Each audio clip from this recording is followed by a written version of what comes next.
7 p.m. the last JCPS student was dropped off and home on this first day of school. Thanks for joining us tonight at 10. I'm Gilbert Coursey. And I'm Fallon Glick. WDRB's Katrina Nickel tells us it's a night and day difference from last year when at this exact hour we didn't know if the final student had been dropped off yet. Right, and obviously that's because the district is transporting thousands of less students this year. While the time is still a drastic improvement and families had great days, some still struggled.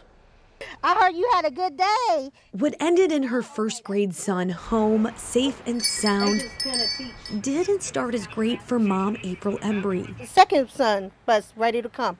Never showed up. Her son Jordan has a learning disability and is required to be on a bus with other special education students.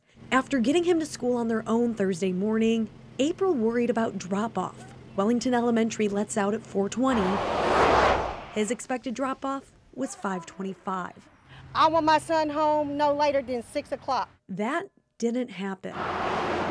5:25. How you feel? Mad, upset. I want my son home. So she called. Thank you for calling Wellington Elementary. Reached out to her son's teacher. Still has not shown up yet. And continued waiting, checking the bus tracker app. It is 6:04. I've been texting his teacher and everything. They honestly should make him a car rider. Well, we don't have that privilege for him to be a car rider. April doesn't drive and her husband works during her son's school hours. Around 6:15, she got a hold of the bus compound. I was just told that the bus is at Wellington right now loading kids. Around 6:20, My baby should be home by now. He is probably hungry. she was told the principal will drop him off. Mom. That's how her son made it home just before 6:45, almost 2.5 hours after school. Are you home? Yep.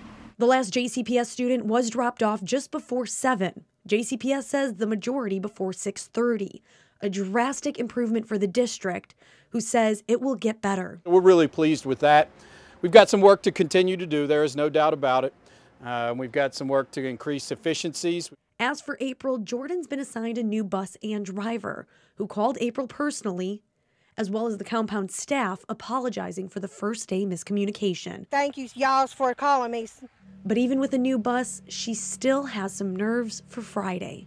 We wait and see. And as for Jordan's bus not showing up this morning, JCPS says it's not clear why the driver never stopped outside their house, and added these things do happen on the first couple days of school. As for the rest of the district, as mentioned, last student was dropped off before 7, but the JCPS says 98% of students were dropped off at their bus stop by 6:30. With photojournalist Joshua Horton, Katrina Nickel, WDRB News. Katrina, thank you.